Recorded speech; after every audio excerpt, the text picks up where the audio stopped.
অনেকগুলো ভাত জমা আছে, ভাবছি আজকে সকালে নাস্তা এই ভাত দিয়েই করব।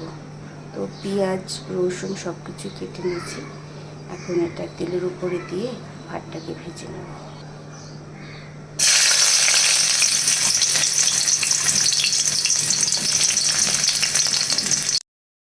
এটাকে এটাকে একটু ভাজা ভাজা করবো, তারপরে আমি একটু হলুদ দিব, না একটু দিব, এরপর ভাতগুলো ভেজে নেব।